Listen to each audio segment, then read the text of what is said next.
story is beautiful from start to finish. Two things stand out, Lainey. First, that she was a nurse heading to work. Right. If anyone deserves a helping hand these days. And also the fact that she was like, grab my purse because we can't leave it in the car. We have our lives in our purse, don't we? Exactly. Just hold my purse. Well, you know, there are a lot of folks tonight that are a little nervous going to bed, right? Because we've got the wind and the rain out there, and I do think it will start to wind down. And in fact, we've seen the winds come down a good bit over the last hour, so that's encouraging. You look at our timing graphic here. Overnight, they'll have some heavy rain that'll continue. There'll still be some strong winds across the area. Lingering rain tomorrow morning. Breezy conditions when you wake up. There'll likely be debris all around, and yeah, there will likely be some roads closed and some power outages still, as well as some trees down. So there's still going to be some issues, but I do think the weather will improve as we go into the weekend. Some 3 to maybe as much as 4 or 5 inches of rain out there, with some flash flooding that is ongoing right now. And of course, those gusty tropical winds continue.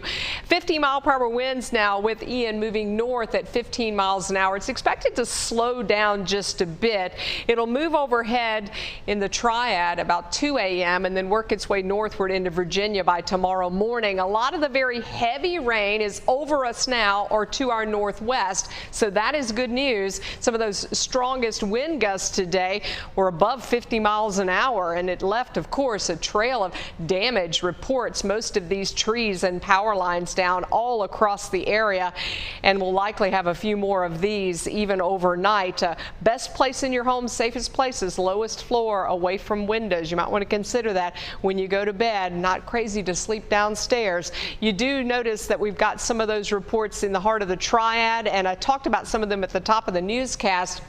We actually had down in Randolph County a couple of homes where we had roofs that were blown off of those areas, and we had some problems there.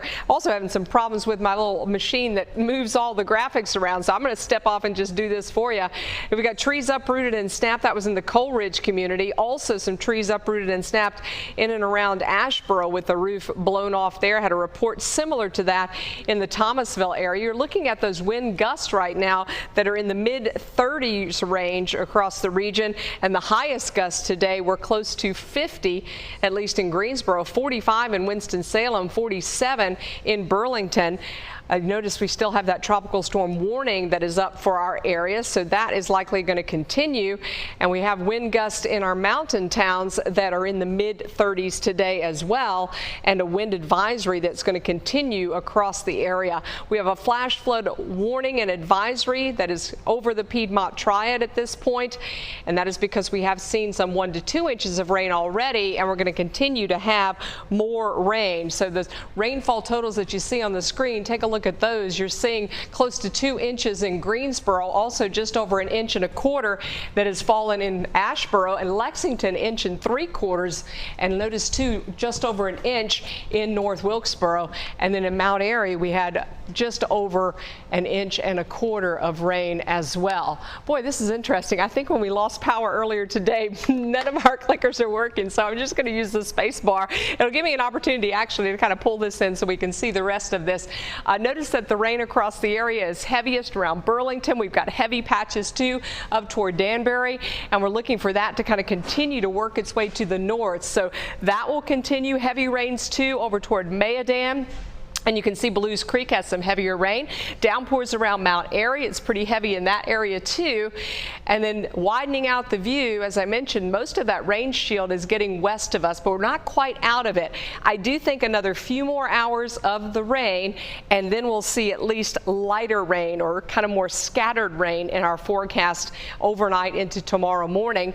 By tomorrow afternoon, we have some pockets maybe where we'll see the sun trying to come out, but it'll be mostly cloudy and maybe a lingering shower. Let's check out our forecast, which will show you temperatures that are going to be still chilly, but better than today. Low 60s tomorrow afternoon, rain chances going down by late day. In the foothills, a high of 60. We also have rain chances that will be going down as we go through the day. And in the mountains, those temperatures will be in the low 50s. Notice the breezes are a lot less. You may wake up to some rain, but we'll have some improvement after that. And then, of course, the we will see what will happen with Ian, which will continue to move to the east, hopefully out over the Atlantic. There's a look at our 7-day forecast. Thanks for bearing with me with our technical issues. I do think we'll have some sunshine by middle part of the week and temperatures closer to 70, and don't we all hope for that?